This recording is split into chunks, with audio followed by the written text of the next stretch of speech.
Hello, termites. It's night 48. It's pretty exciting, right? Tonight, what are we drinking? A little Dulce Vida grapefruit tequila that is infused with natural grapefruit flavors.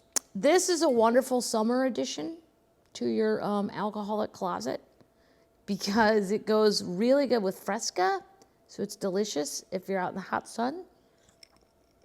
Tequila, as people like to say, is not a depressant, it's a stimulant, so I've been told. Google that, I'm not sure, before you drink on my advice. And this is not expensive, neither is Fresca. So you can't say it's too pricey, it's not. And it's like $6, and it's delicious. It's sometimes just regular tequila gets a little boring, a little bororama. I'm wearing my Portland, Maine shirt. I really like this long sleeve shirt. I don't really know why. I really like Portland, Maine. My friend Peter Costas and his wife Sandy live there. Peter's a golfer. You aware of that? Golf commentator as well. Can't really say any other famous golf people from Maine. So you got to give Peter a shout out for getting out of that cold weather and finding a golf club. Okay, let's get back to Tanya, shall we? Where we left off, she's 16 years old, although we're on page 133 for the geeks, like the nerds that made me laugh so hard. What page are we on? 133 is what page we're on. And we left off, MCA had a big party for her in Little Rock to shove it up everybody's asses who said they couldn't sign her, and they did. So now they're in Little Rock, okay? Ever since we started making money out on the road, we dreamed of owning a ranch one day. Now, how many of these dreams are their parents' dreams versus Tanya's? Tanya's 16. I think she just wanted to go out with that boy. But maybe she really wanted a ranch, too. I don't know. When we moved to Little Rock, we saw firsthand what living that dream could be like. The Carters had a 365-acre ranch about an hour out of Little Rock. We spent every available minute out there. It was a wonderful place. It's just the sort of place we'd always dreamed about. They bred horses and kept around 50 on the farm, so we rode and worked the animals nonstop when we were out there. In some ways, it was like camping because the farmhouse only had one bedroom, a long room with a double bed and a lot of twin beds for the kids. Little Rock was a very curious time for me. I became close to the Carters, especially Bill's wife, Jan. I loved her fried chicken, which that's what I kind of do love about Southern people. They have no qualms with just eating all the fried chicken that's available. And I look at it and think, that's like 20 million calories. Is it worth it? They don't give a shit. Then they'll dump gravy on it.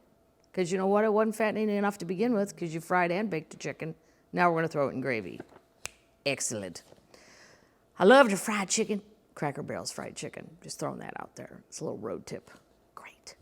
Loved her fried chicken, which she prepared by frying it until it was crisp, then baking it until the meat fell right off the bones. I also spent an enormous amount of time with the Carter's daughters, Joanne and Julia. When I first met them, Julia was 9 and Joanna was 7, and the two girls quickly became almost like younger sisters to me. I'd spent hours fixing our hair, putting makeup on all of us, and dressing up. One of our favorite pastimes was playing model, where we'd all dress up in stage clothes and parade around the Carter's living room pretending we were on a fashion show ramp. I even took them trick-or-treating one year in their model get-ups, having never experienced anything close to it. I love playing big sister. Then I'd get a gig and take off to a country fair to sing. Bill says he used to feel like he ought to apologize when I'd have to turn back into a performer, but it never seemed weird to me. It was the only world I knew. The downside to living in Little Rock was that when we had to take care of business in Nashville, we had to drive or fly, get motel rooms, and live out of a suitcase. I don't know how far that drive is. I've never done Little Rock to Nashville. I've done Little Rock to St. Louis. I've done Nashville to St. Louis, but never that route. Even with hits during the years we were on Columbia, we weren't flush with cash. I was successfully musical, but still getting out there playing those hard road dues for money in the 3-digit range. Certainly not like an artist today who can making thousands after a night just after a hit single or two. Our overhead, travel expenses, paying the house band, and the occasional new stage outfit ate up a lot of the cash. The MCA money gave us the financial breathing room for the first time. To tell the truth, I've really felt like I had breathing room. Well, you know, the girl's only 16. You shouldn't probably be worried about those things at that age, but whatever. We're going to get out there and we're going to ride that road hard. I've made money and I spent a lot of money, but since I don't write the songs, the lucrative BMI and ASCAP royalties, the ones entertainers can retire on, go somewhere else. Well, that is a bad situation. You want to be writing these songs. Why not? You're living the life. Just write them, for God's sakes. I have to stay out on the road to stay alive, and overhead expenses do eat up a lot of the profits. When Dad got our advance check, he decided to buy a 220-acre ranch about 25 miles southwest of Nashville. Bill Carter advised against it. He put a pencil to the deal, figured in taxes and upkeep against our newfound wealth, and told us in no uncertain terms we couldn't afford it. But let me just guess, that ain't gonna stop Daddy. Numbers, figures, don't matter. You go for your dream. You knock down doors. You kick your way in if you must. Do what you got to do. The ranch was not a working ranch by any stretch. We bought it anyway. See? I told you that was coming. Hey, man, I did all the math. You can't afford this. You can't even pay the taxes. Well, buy it. Okay. Strangely enough, it was already named Tuckahoe. It carried a double T brand. What? Tuckahoe. Huh. Well, then you have to buy it.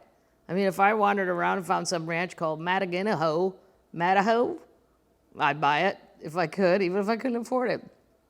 The man Dad brought it from had purchased it long after it was named, so he didn't even know why it had the name either. As far as he was concerned, Tuckahoe was just a name on the gate. As far as we were concerned, it was destiny. Well, hell yeah. We bought horses and cattle and geese and ducks. Oh, why would you buy geese? All they do is shit. That's all I want to do is kill the geese. They're fine. They're fine in a painting. Geese are wonderful in a painting in Canada when it's kind of cold and they're flying somewhere in a row. But, God, if I step on more goose shit this spring, one of them's going down. I think it's illegal. And I must say, I've tried to get them out. My neighbor, he has a goose gun. It's not a gun. I don't want any emails about it. It's a whistle. And it works for about 8 minutes. And then they come right back. And then they just, I think I've seen them flipping my neighbor off. You and your whistle, you badass. I don't know why you'd buy geese. All right. Even if we didn't have a working ranch, we wanted the feeling of one. Okay, so you could just pretend. Tuckahoe had 3 houses on the property when we bought it. My brother Don and his wife moved into one. Oh, wow. Mother and Dad and I took another, and we used the 3rd house as an office. There was a big swimming pool, and Dad had painted. This is all off her money. She's 16.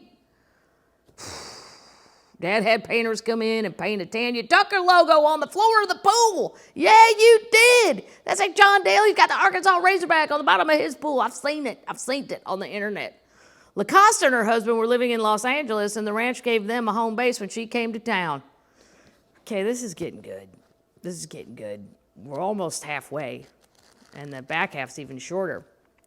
And I'm not going to stop, even if I have to go back to work, which doesn't seem to be happening soon.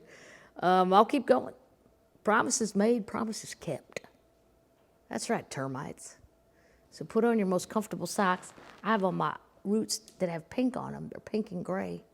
Very cozy. It's raining, so it's a good day to sit by the fire. Okay, put yourself to bed. Get yourself a drink. Then go to bed. And we'll see you tomorrow, termites. Night-night.